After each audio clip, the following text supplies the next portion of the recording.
Hello, everyone. Welcome to It's Sybil. I am Sybil Wilkes, and I am very excited about the topic we are discussing here tonight. Thanks to our friend Rasheeda Liberty, we are talking about Black female sports agents. You heard me correctly. Black women who are the agents of professional players. And it is so exciting. I love sports. And I got to tell you, ladies, my dream as a kid and as a big kid was to own an NFL team. And I wanted to own it in Hawaii. I know how geographically undesirable that is, but I thought that was marrying my two loves, Hawaii and a Oh, football that'd team. be And knowing fun. how much they love their football in Hawaii, and I thought it would Yeah. be the ideal thing. Unfortunately, my money is a little short, so I never got to that point of even being considered as a partner. As we know, the numbers that are growing exponentially. But I am so glad, Rasheeda, that we had an opportunity to talk about this and to bring your team together to talk about this. So, without any further ado, I'd like to introduce Rasheeda Liberty, and these are the part of her Lady Lib sports agency. And we are so glad to have Rasheeda Liberty and Joy. Is it Malbon or Malbon? Malbon-Griffin, yes. Malbon-Griffin, as well as Leslie Martin. And ladies, thank you all so much for joining and indulging me in this conversation. I'm geeking out like a little girl, Well, a thank little you for sports having fan. us. Yes. I'm so excited. I'm so impressed. And so Rasheeda, let me start with you. How did you come to this business? You have such an incredible career. Your path is wide and varied. Working for Fortune 500 companies and doing all the great things you did. How did you come to land in this place of sports agency? So what's interesting is sports has always been a part of our household because Mm-hmm. my husband is a football coach. He's coached professional in the league as well as his real passion is college football. So he's currently a college football coach. So we have seen and mentored young men in and out of our home for several years. He is dad to many of these guys. And he kind of birthed the idea in me to say, hey, you got corporate negotiation skills. You have a way of networking, you're well respected at tables where people don't expect Black women to be respected. How Right. do you pull all of that together and really market and develop brands for young men in this league? And so that really fueled my passion. Studied for a while under an agency, worked with a very, very prestigious agent who taught me a lot over the last few years before I decided to kind of launch out on my own. Was it an agency where you had to show them the money? He is that particular agency is the basis of that Jerry Maguire Fire. movie. They are Yeah. the basis of the Jerry Maguire movie. So, but yes, it was just show me the money. I took Agency Academy with them, and in every negotiation, I won. So Wow. I won with the mock negotiations, and he was just like, "What do I need to do to get you to leave your company and come over to me?" And he couldn't afford to do so, All and right. so for that reason, I decided to take really that strength and utilize it in Lady Live Sports and Entertainment, which has allowed me to meet others in the industry, such as Leslie and Joy. All right. So who wants to go first? How did the company expand with which of these fabulous agents? Well, I'll go ahead. I'll step in. I know Rasheeda Liberty through a organization otherwise known as Sid McGinn Rural Sorority Incorporated, and she is our fearless leader. And one day we were literally just having a talk about congratulating her. She had received her NFL agent certification. And I just began to tell her about how excited, just like you, Sybil, how I love sports. I grew up watching sports. As a matter of fact, when my dad used to take me to school, we turned on 105.3 in Norfolk, Virginia, and we waited for Huggy Lowdown to give us the latest on our Washington then Redskins because we always had to hear it every Monday morning, right? Right, right. So this was just something I just grew up loving. And so even when I went to college, I was in I had various internships, Black Sports Agent Association, and I was telling her about this in this conversation one of the things that she did know is that I had an opportunity to represent Gabby Douglas, being a native of the area, Misha Levister, who is the first Black female in the LPGA tour. It was so many opportunities that I had just in college. And when you go to law school, you really don't have a major like in college, right? You just kind of learn the basics. But I did have Butch Williams as a sports law professor. And at that time, he was working on the Michael Vick case. I got to learn more about that just from the legal side.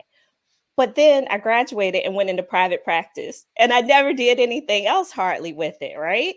So finally, when we're still having this conversation about it, she says, hey, would you be interested in maybe looking over some contracts and some legal documents? And I don't think she got the whole sentence out before I was trying to say, yes, I want to. And so the rest is history. And we have just been like peanut butter jelly. Oh, that's so lovely. And so let's add the brown bread here. And Leslie Martin, how did you join this incredible group of women? Well, I am an NFL mom. I have a son who retired from the NFL. Doug Martin, we should say. Yes. Correct? Doug yes. Martin. Okay. Right. But prior to that, it's just very fortuitous, I'll say, because I was in law school and I met a Black woman who was the counsel for the A's, and she spoke at our sports entertainment class. And I said, that's something I really think I would love to do. It just seemed so interesting to me to work in law in that profession. However, at the time I was married with 2 kids. So let's get real. Right. You need a job a career that's going to allow you to be at home, be able to be responsible to your children. As it turns out, I had 2 talented children, both athletically gifted. And even though I wouldn't let him play youth football, he ended up playing in high school. I thought it'd be a great way for him to meet other kids, going to a new private school and all those things. Well, they recruited him, and then he ended up going to college on a 4-year ride. All I wanted him to do was get a free ride, right? I don't care if you never play again. What happens after that? Yeah. After that, it doesn't matter. Got a business degree, and like 2 years before he graduated, they started talking to him about the pros. And that whole journey is something that it's very difficult to describe. But I do belong to a group called Professional Football Players Mothers Association. And we can talk about what our experience and what that journey has been having sons in the NFL. So part of that, I have a leadership role as the Western Area Coordinator, but with a law degree, I look to for information, advice. And it was difficult to answer some questions without that CBA background. Right. There's a whole lot of things that we know, but we don't really know until you look at that rule book. And so that's the really collective bargaining agreement is the CBA, right? Exactly. That's the Bible. And as a lawyer, I felt that compelled to have that. I have a sense of curiosity anyway. So that kind of propelled me to get the CBA under, take the exam, and then be available as a resource. That really was my initial thought.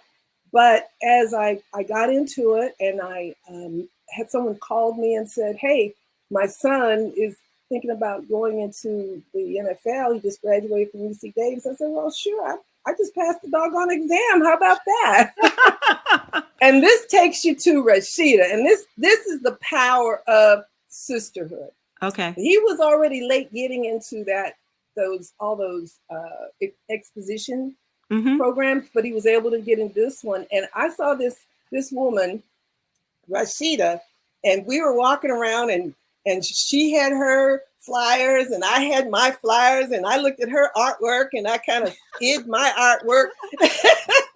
But I can tell you, it was as if we both understood we were either going to do this together or we were going to fall apart trying to, keep each other from succeeding. We were going to succeed together because our players weren't even getting interviews.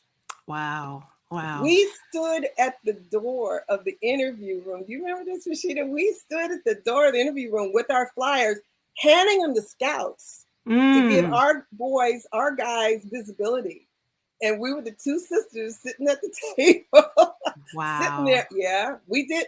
And, I think given what it has taken for us to get to where we are in our careers, we're used to doing it different.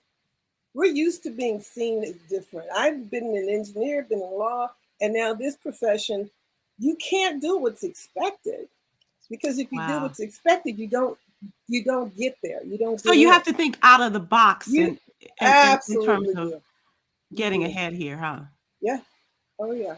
And as Joy has mentioned, meeting Rasheeda through a sorority, we are here in the presence of royalty. Rasheeda Liberty is the Grand Basilisk of Sigma Gamma Rho sorority as well, and it's awesome to have you here. And that is how I met Rasheeda as well, not as a member, but when we have done things with the Divine Nine. And so it is great to have you and to learn about this other side of your life, Rasheeda. And so, did you have it in your head, Rasheeda, to create this agency of powerful Black women doing the darn thing and creating? You call yourself a boutique agency, but creating this niche, if you will, in the business.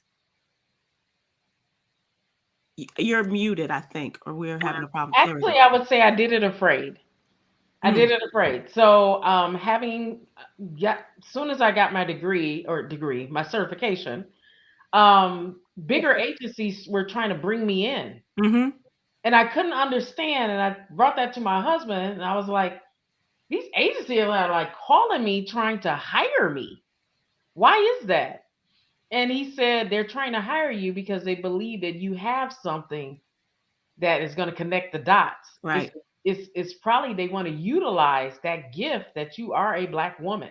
You're a Black woman that can relate to Black men. You understand all the intricacies of Black family and what that means. Right. You know what it means when a very big man, but also a little boy inside, looks you in the eye and says, 'I need you,' and calls you at 2, 3 o'clock in the morning. You understand those pieces, and you can sit on the couch in a Black home and you can get these guys for us. Right. And get their mamas on your side. And get their mamas on your side saying, 'I trust you, Black woman, with my son.' Right. All right. And so that whole piece to the puzzle said, my husband was like, 'You need to do it for yourself. You have the money, just do it.' And so year one, big investment, $75,000 immediately off the rip. Right. It was the biggest master's degree lump sum payment I ever made in my life, is what I call it. But I learned so much, and just like Leslie mentioned, enjoy experience. We had guys that were what I would call 999. That means they were on nobody's radar. Right. But we were pounding the pavement for these guys. And so of the 8 guys that I started with, 6 of the 8 had NFL transactions. Wow. And they came from under the radar. And were they Division I school students? Some were Division I schools, some were Division I, the others were HBCUs. And that also has somewhat become a little bit of a niche that I didn't know I was signing up for. Right.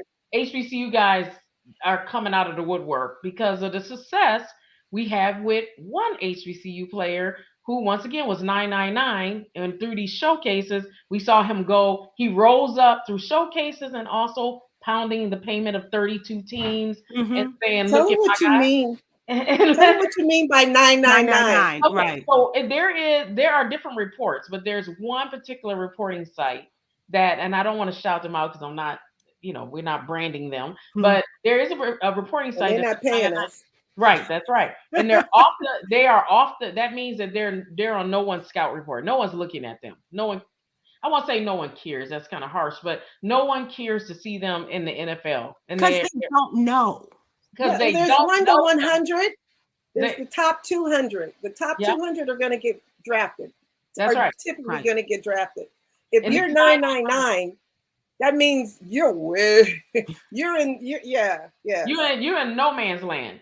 And so they might as well be playing for my alma mater, Northwestern, or going to, I don't know. I'm kidding. But and what our HBCU player, we took them to these showcases, and just like Leslie said, you work the scouts and say, "I'm pushing the button. I want you to look at my guy." And they're like, "Who is this pesky girl that wants me to look at And finally they're answering the phone. There's no Mhm. problem because they're like, hey, I kind of trust her. Right. To find these guys out there that are diamonds in the rough. And he was a diamond in the rough, came up, all of a sudden he's 139. Come on now. And then all of a sudden on day 3 of the draft, I got teams saying we want to sign him. He didn't get drafted, but they wanted to see him. Can you tell us who that player was? Should we say who the player was? I love it. I love it. Go ahead. The player is Ryan McDaniel. He's from North Carolina Central.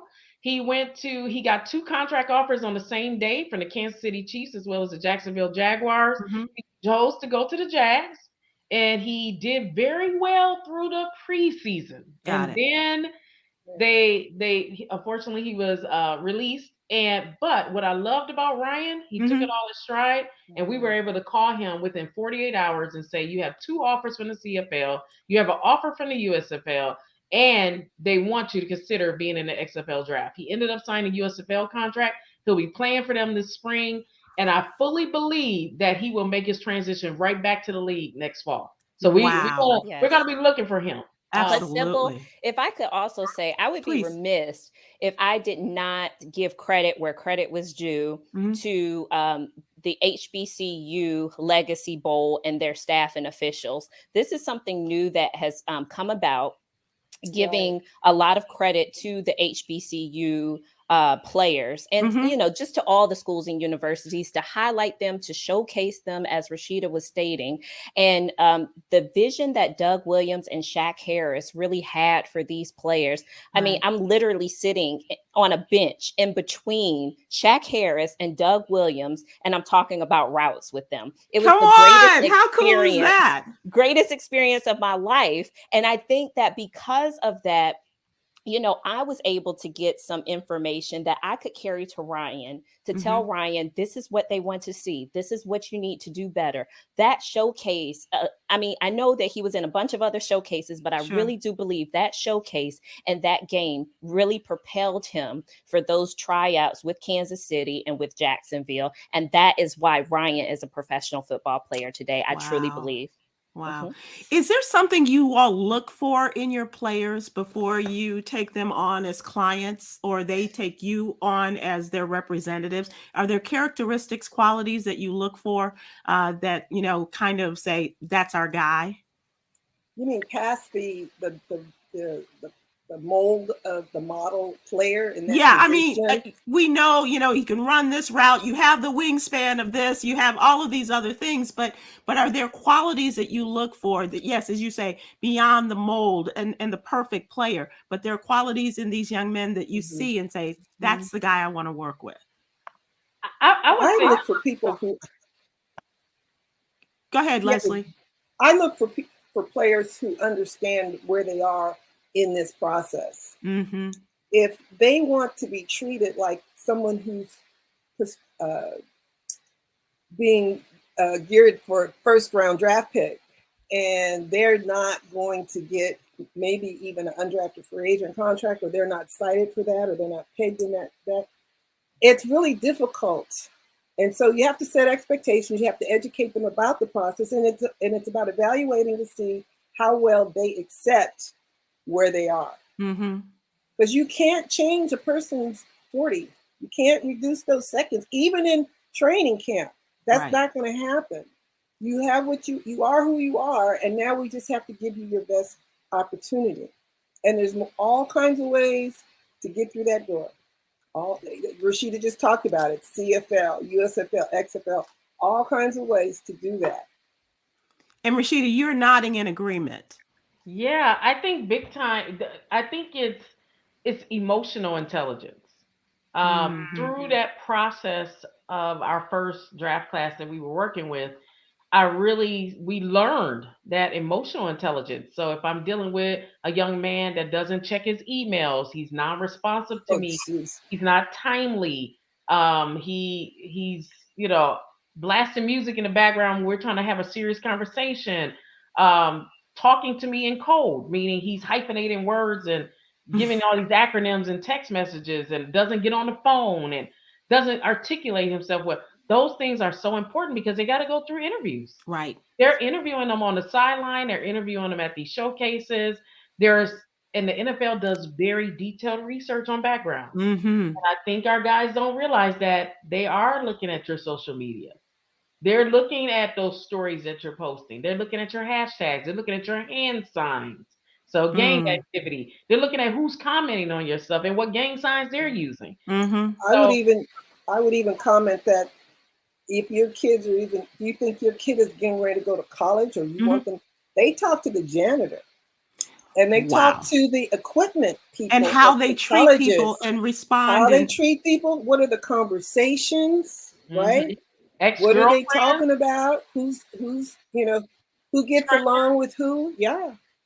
Trainers. Because there are people who are designated on each team to be who's an investigator. It's like an FBI guy for each team because you're talking money. Yeah, absolutely. And we know these stories where kids getting ready to go to college, girls and boys, and how they will look at your social media, but this investment that people are making on a college level is different than those that are making the investment on the professional level as well. And so you really do have to be mindful at a very young age. If this is your plan, you have to be mindful of how you're going to present yourself through these steps and through these years, right?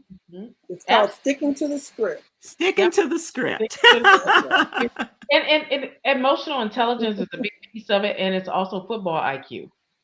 So can you learn? Because we've dealt with players who have called us when they were in training camp, and they're like, struggled with playbooks. It's like I'm reading a playbook, and he's going, I don't know. It's like Chinese math. Right. And I'm like, get with a partner, call one of the vets, go to his house, have him help you. Like those kind of, when they don't realize that the playbook in college is like college, right? This playbook is complexity. And what I tell them all the time is that good players make it to college, great players make it to the pro journey, exceptional players get signed to a roster. So if you're not exceptional, this is the biggest cut of their life. 94% of them will be left behind. Wow. And so you're talking only 6% actually make it to the league, and less than that make it to the roster.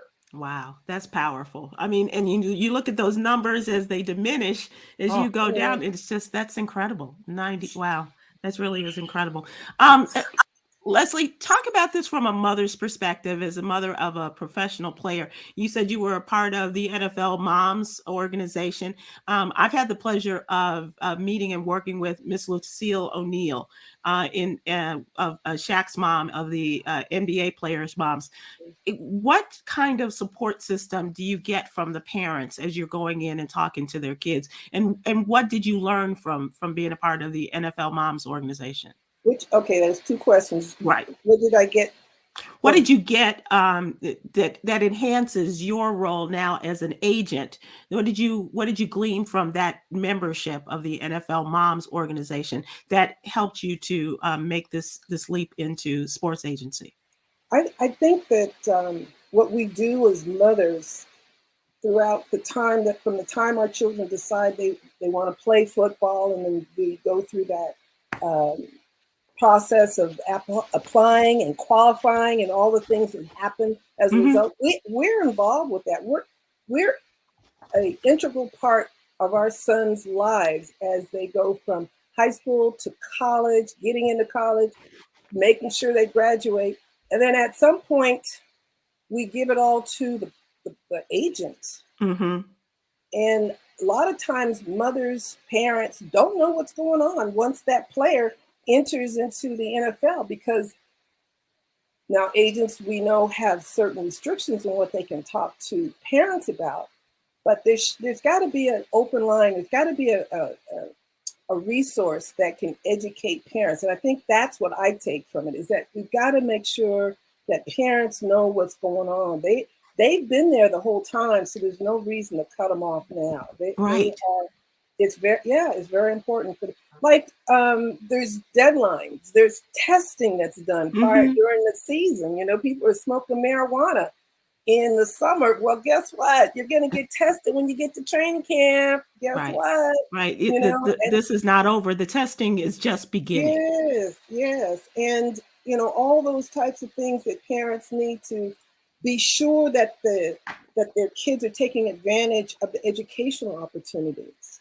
There's all kinds of internships. You can learn to be in the media.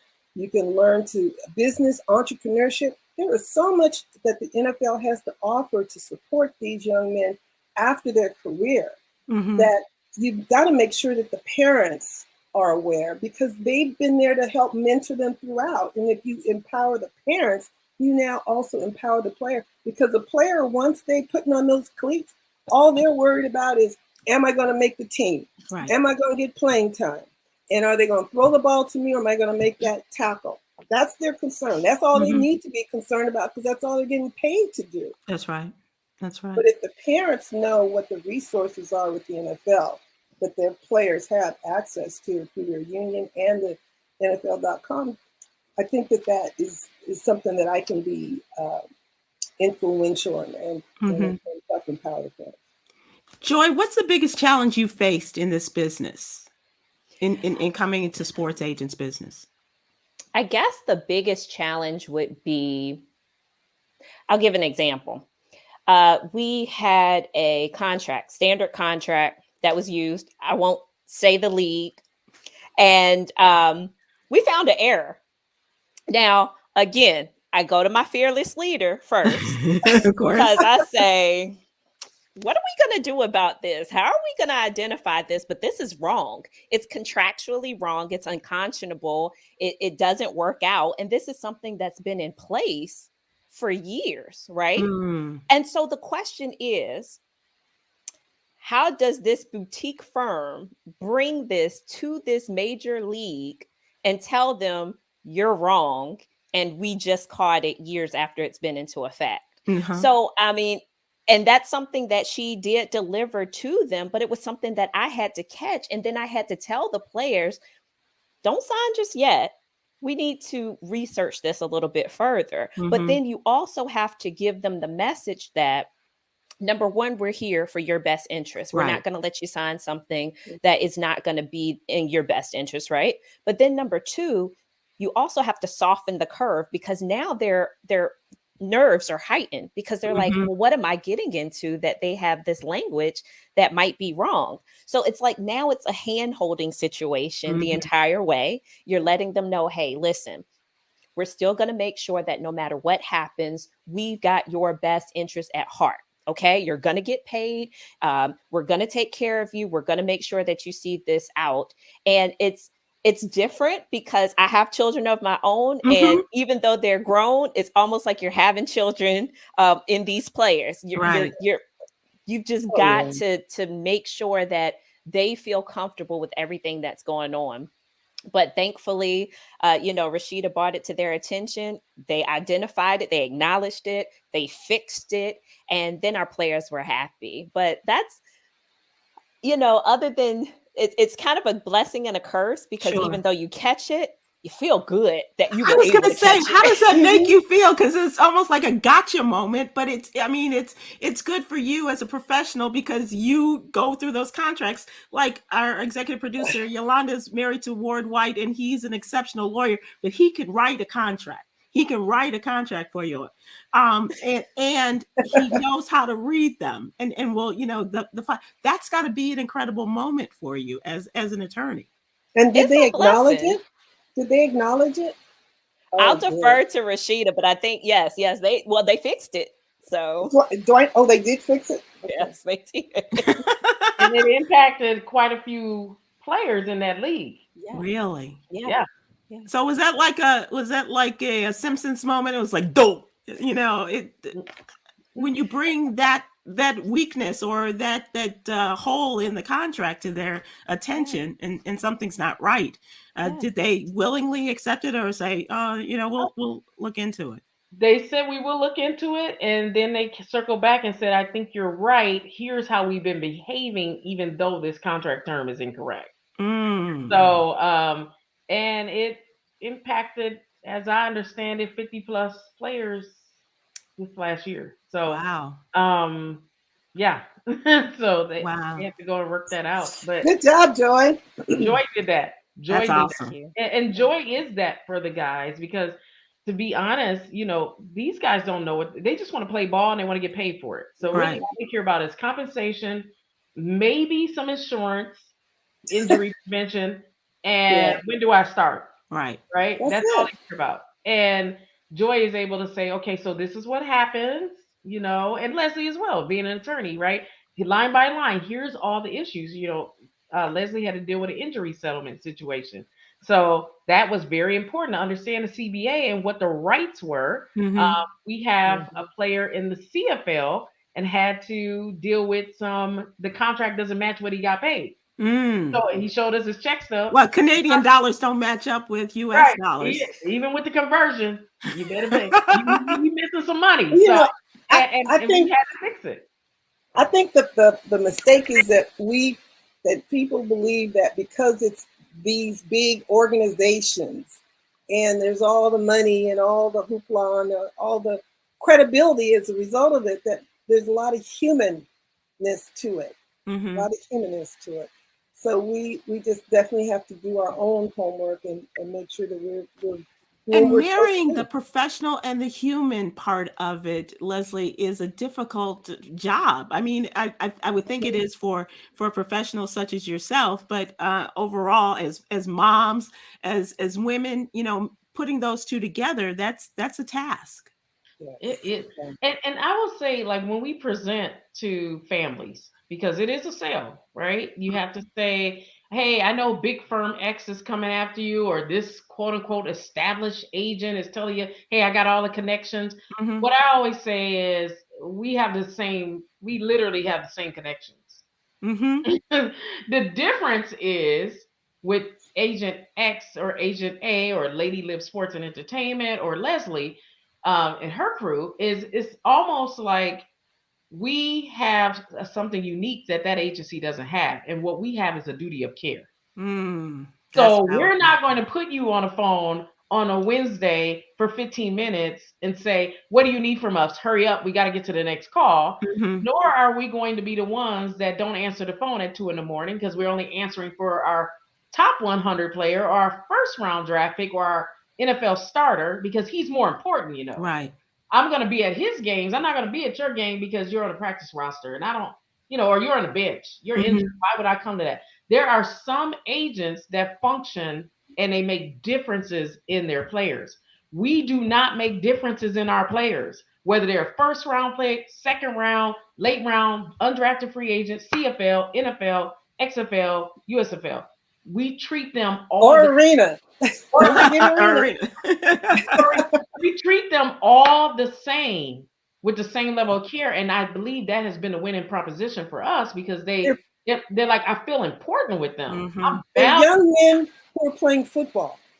They're young people who are playing football. And as mothers, women, I just think there's just an innate, an obvious caring that would go beyond what you might see from our other male counterparts. I'll say like that. Right. That makes a big difference. That quality of care and concern and almost like a family. It's all my children kind of thing. These are all my children. And how would you want your children treated? And that's my approach. That's right. Yeah. So we had a player that actually came to us in January of last year. Played on 3 NFL teams. So he had 3 different stints across the NFL and did fairly well. And he came and said, I'm firing my agent. I'm going with you. And it didn't feel right at first because I'm like, man, he's with a really big firm. So I don't want to make this big firm upset. Right. So I did reach out to the agent and the agent was like, well, if that's what he wants to do, he can have a conversation with me. He said, the problem is I tried to have conversations with him. He doesn't call me back. He doesn't talk to me. He's just making money off of me. And that's how he felt. And we took his career and have propelled it quite a bit. And he told us that our systems and how we work with him, he said, believe it or not, they may be a big firm, but you guys are like light years ahead on how you treat your clients. Wow. So, and we still got guys today that, we went after for 2023 and they're like, no, I'm signing with the big firm. And I'm like, good luck. I'll see you on the back. We'll see you soon. call me when they don't call you back. Call Okay. Let me Okay. know. You know, so or Yeah, when you get a that's the reality of it too, is that everybody gets the calls from the big firms early on when they start looking like their stock is going up. That's how they kind of put it. Their stock is going Mhm. up, and then the big firms have that powwow, and they Right. talk to their scouts, and they find out who's going to make them that money that they need to cover their training expenses, which are pretty Mm. fixed, and we're talking 75 per Right. person Mhm. between housing, food, and all that stuff. Mhm. And only so many of those players can get on that, on that firm's roster. On that roster. Yeah, for that Yeah, particular firm. they can only take so many, Right. but they're gonna hold on to as many as they can because Mhm. they're playing the numbers, right? Mhm. Is Mhm. there a league that is easier to deal with, that you like to deal with better? The NFL, the XFL, arena football, the CFL. Is there a relationship that you develop with certain teams or owners, or how does that work, that you can walk in and it's not like pulling hair or teeth out in order to get something done with these guys? I think I it love depends on the player. yeah, it On the does. player. I love all 32. But I do. I have to say that, right? If you got the right I was player, gonna say, yeah. I love you all have the right 32. player, and you got the right team, they're all good. Oh, It's they love beautiful. you. They love you, right? But when It's you just like walking into the goal, and making Yeah. that touchdown. but Nobody's blocking you. there's some that I will. It's so interesting because just today, because we're working on 2023 draft class, there are some teams that I call and they're going to tell me, walk away from that kid. He's right. Or Right. and there's some like he's got a chance. You may be onto something, right? Mhm. So it is, and I trust them. I trust them because those are the same teams that on day 3, when my guy doesn't look like he's going to get drafted, or I'm aware that he's not going to get drafted, Mhm. I'm looking for the back end deal. Those are the same teams that I can literally pick up the phone. And me and Joy did this. We did this just this year where we split up and I said, you call this 10, I'm calling this 10. And before you knew it, we were like, we got him. He's on her. He's up, because we had established those partnerships and relationships. And I think Leslie had the same situation with, I won't say the team name, but she was able to call the team scout that had a relationship with her. And Mhm. he said, I'm signing them. Wow. If I could You only interject, need I one think, team. yeah, Yes, the Joy. thing about it is that I think what set us apart this year from some of the teams is that, or some of the other agencies, I should say, is we never went in thinking that we were a all female, all Black agency, Mhm. right? Because I think what happens is that sometimes they can say, "Oh, we feel sorry for them, so we're going to talk to them a little bit more," and they're going to rub our hand. No, we went in there guns blazing. Okay, Mhm. we Mhm. said we need to know who is this scout in the Southeast. We need to know who is the scout in the Southwest. Thank you very much. We need their name. We need their cell phone number. I don't need that. So like when we're going up to them, it was bare bones. It was, let's get straight to the point. Mhm. I'm not, we don't need to share a Starbucks coffee. We just need to talk right now Right. about what this needs to be like for our player. And through that, we got so much respect. It was Yeah. to the point where even if I called another scout, they said, "Oh, you're with Lady Lib. Yeah, we already know y'all. Okay. All right." So it's like, so it was there. They know we mean business. And I Mhm. think that is the key for Black females Mhm. being professionals in this day and age. We cannot act as though we are different. We have to act as though we can compete with the Right. likes of anyone. Right. And once you have that mentality, once you have that tenacity to go out and say, this is our end goal, you go and do it. And then that's it. Don't look back. No sorries, no excuses, just do it. And I Keep think doing that's it. why we're successful. Yeah. Do you guys get referrals, Joy and Rochelle and Leslie? Do you get referrals from your players and talking to players on their team, or maybe family members or what have you, saying you really should check out Lady Lib Sports? Yes, you're All You the gonna do. get. time. I know Leslie got a referral just because of what she's been able to do in California. What it is you earn trust of the locker room, and you begin to earn trust of the coaches. And believe it or not, you earn the trust of the scouts. Yeah. So you get a scout that will randomly call you at 3 a.m. You didn't hear it from me, but you need to But check you out need number to go 7. check out. Yeah. The scouts are talking about him. Goodbye. It's like we never had this conversation, right? Or hey, I just heard something about your guy. Walk away, right? So it is the scouts themselves will begin to help you. The GMs will start to know who you are.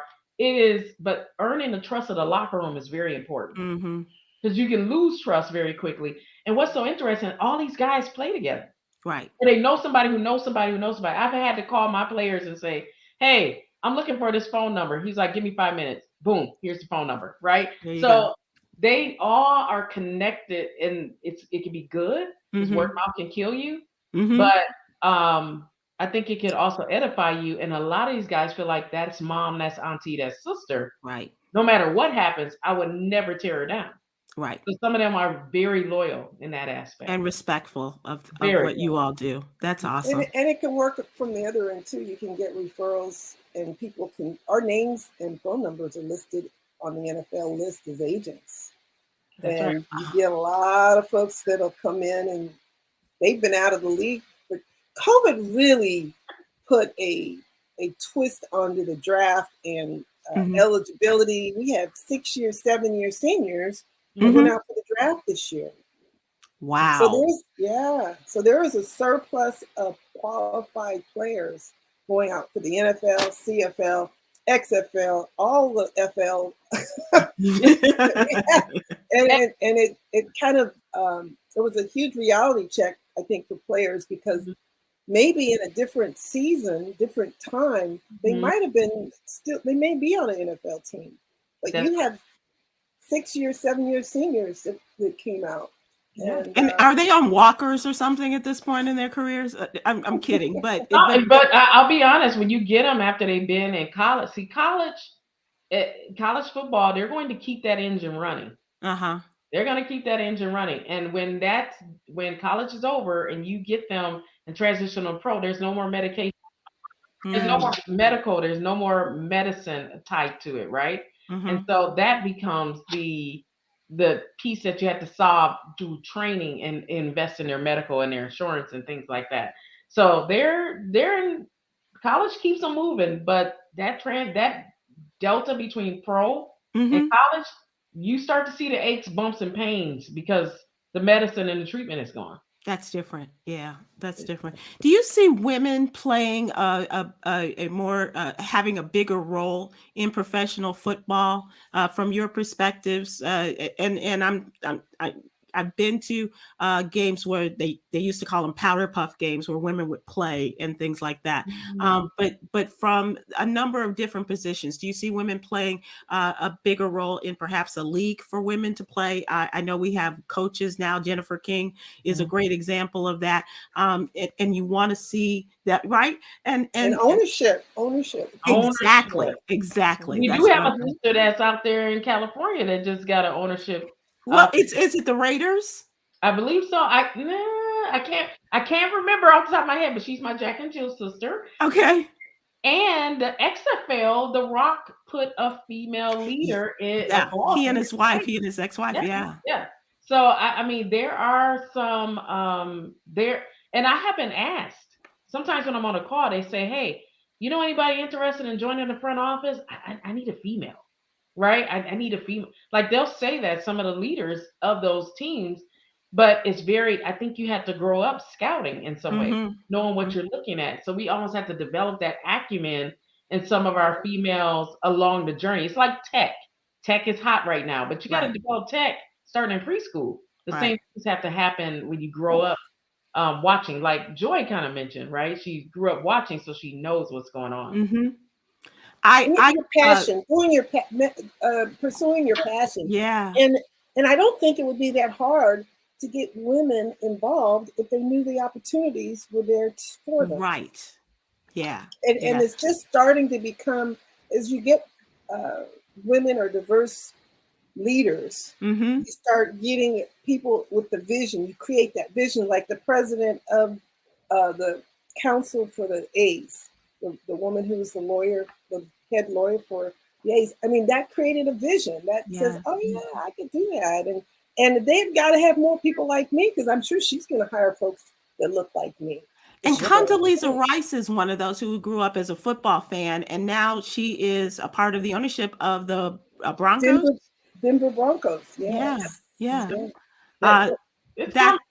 that's It's- awesome. I'm sorry. Go ahead, Rasheeda. No, I was saying it's coming. I think it definitely is coming. I would say that there are very few teams that when you call, they say, "I'm sorry, and what organization are you with? Whose EA are you with?" Like that Mhm. happened a couple times. They're like, I'm sorry, you're the executive admin for who?"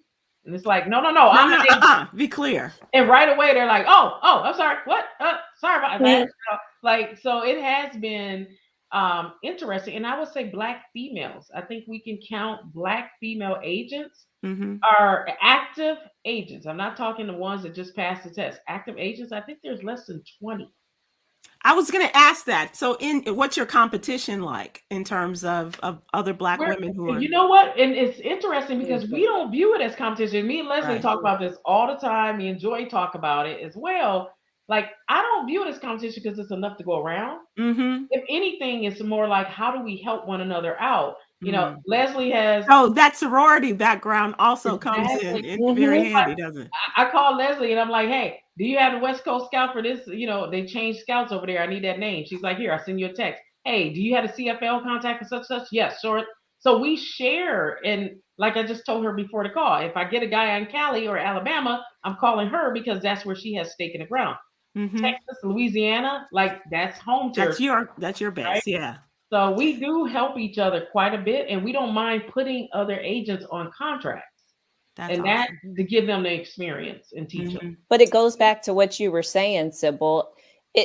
I didn't become an attorney. I just told a classmate of mine this. I didn't become an attorney for the money, because what they don't tell you is that it's really not as lucrative as you might think on Law and Order, right? Right. I didn't go into it for that. I went into it because I wanted to help my community. And so Mhm. when we go back to some of the influences that you see in the NFL, Pam Oliver has now opened a door for another young Black girl to want to be on the sidelines and cover and speak to coaches and things of that nature. Right. So, or just, like you said, Jennifer King with that awesome football team that we'll leave nameless. They might want to, they might want to, now be a coach like that. And so I'm hoping that people might see Rasheeda, might see Leslie, might see me through social media campaigns or going to a showcase or whatever. And then they might want to be like us. So I'm doing it for the little ones coming up behind me that might want to do it. Yeah, you guys are trailblazers. You really are. I have to do a little bragging. My daughter is a production manager for the Lakers for Spectrum down in Los Angeles.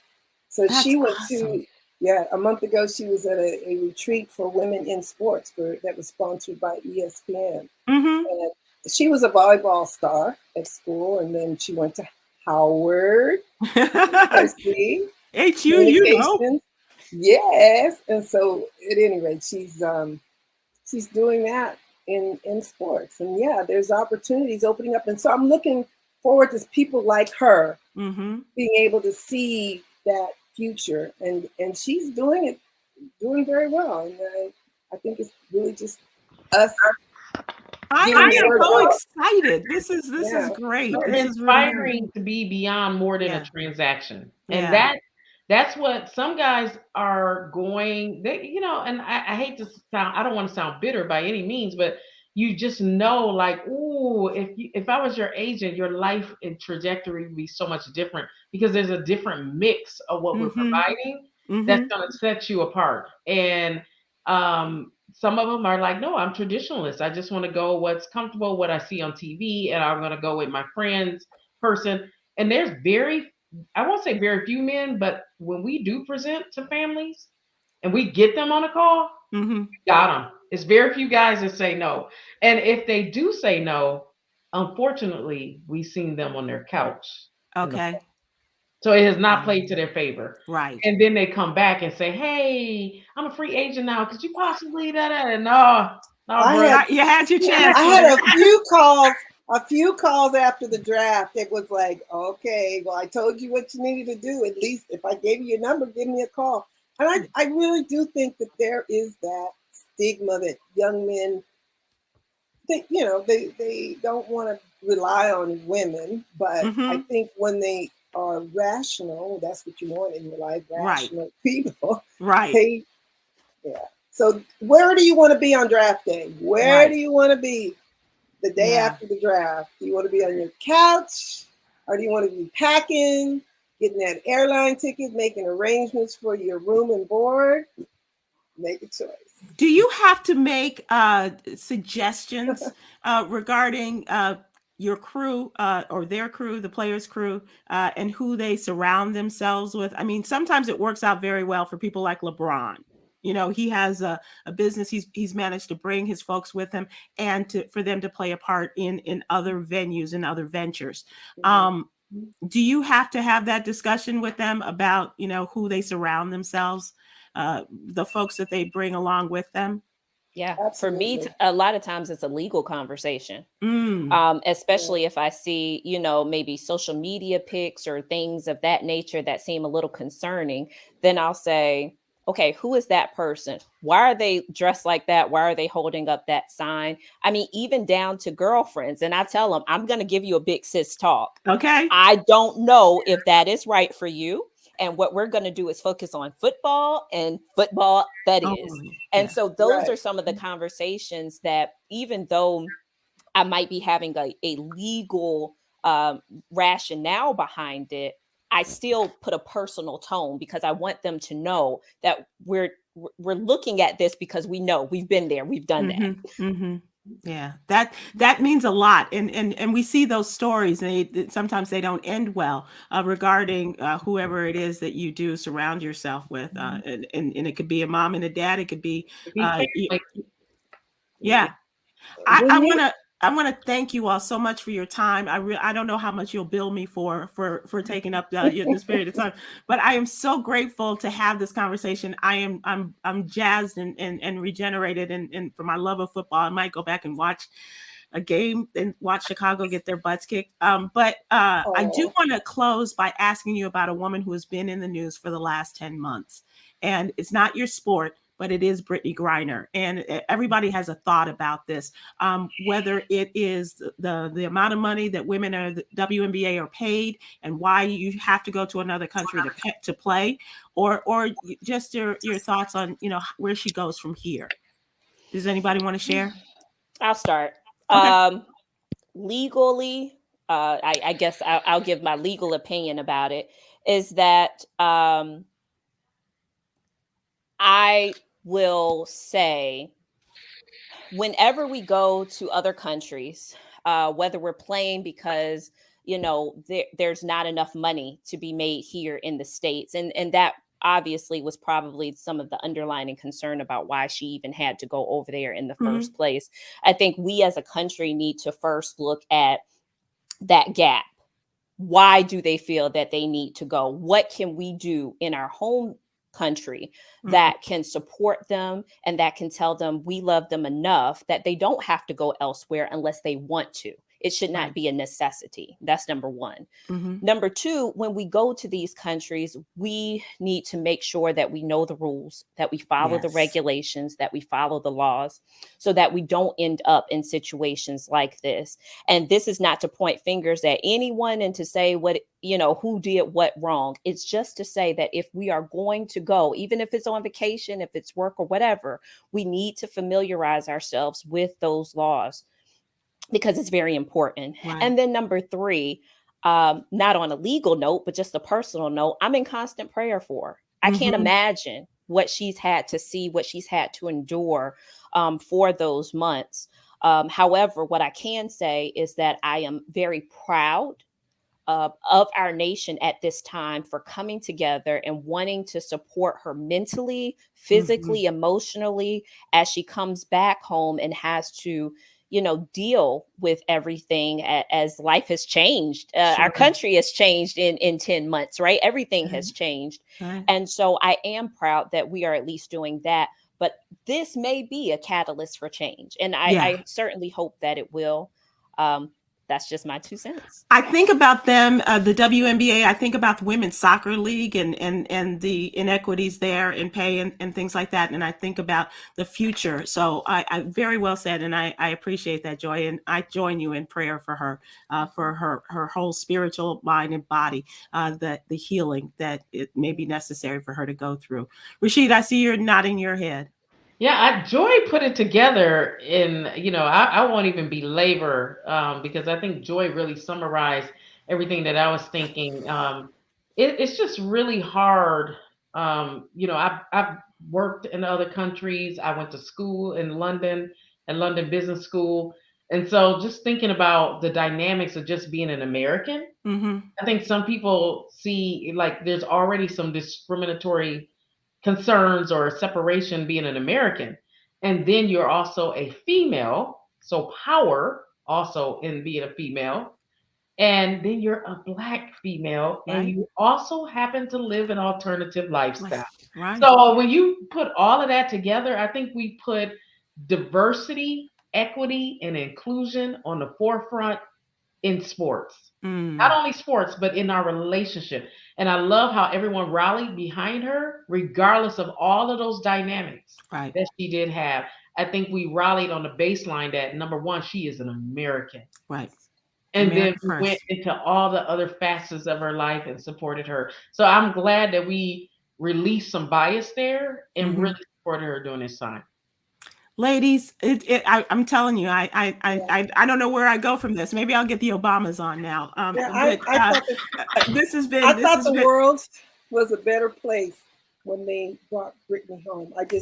I think everyone, I know I felt some of her trauma, not as much, but I think we all felt that trauma of being subjected to an unfair decision and unfair treatment on a world stage. And so it just felt like the world had gotten a little better. I saw the executive director of the WNBA Sunday night on a Zoom call and she looked like she had just been through it. She'd been through it. It was a traumatic experience, not just for Britney, but every Black woman, I think, got a little of that microaggression. Yep. Felt that in their heart to some extent. So it was a relief for me. For me, it was the other side of Ketanji Brown Jackson being made the Supreme Court justice. You know what I mean? It was like that kind of exhilaration that we felt and watching her go through that, and then the end result. And then with Britney coming home, it was that kind of joy that we experienced and happiness for her. Speaking for myself anyway, I can't. I can't speak for anybody else. As I said, I really appreciate you all. I hope that we can do this again. Madam Grand Basilis, we appreciate you and all that you do. And ladies, it's been a pleasure meeting you and talking with you and giving of your time. I'm as a football fan, I'm totally geeked. I wish my parents were alive and I could tell my mom, see, when I wanted that football when I was 10 and you didn't want me to have a football, you wanted me to complete my Barbie doll collection. This is what I was, this is what I dreamed of. And so that was the vision. Thank you. Thank you all so much. You are a person that is truly using your platform to speak to the masses and to give great information. And from my days of listening to you on Tom Joyner to now, I salute you. I stand in awe of you. So thank you for what you do. I appreciate you all so much. Have a wonderful new year. I wish you all the best in the new year. And thank you again for your time. Everybody, thanks for watching and seeing me geek out with these extraordinary women. And I wish you all a happy new year. Please continue to follow us here on YouTube and Facebook Live every Monday through Thursday at 7 p.m. Eastern, 6 p.m. Central. And please subscribe to our newsletter. It's absolutely free. What you need to know, just go to SybilWilkes.com and subscribe. Before I let you go, I got to share with you our jewel of the day, our daily inspiration, Yogi's Jewel. And the less negativity you allow, the more peace you will have. That will take me a long way through the Christmas holidays. Trust and believe that, and a good glass of wine. All right. Thank you all so much. I appreciate it. Have a great day, and congratulations, and keep up the good work, Lady Lib Sports. We appreciate it.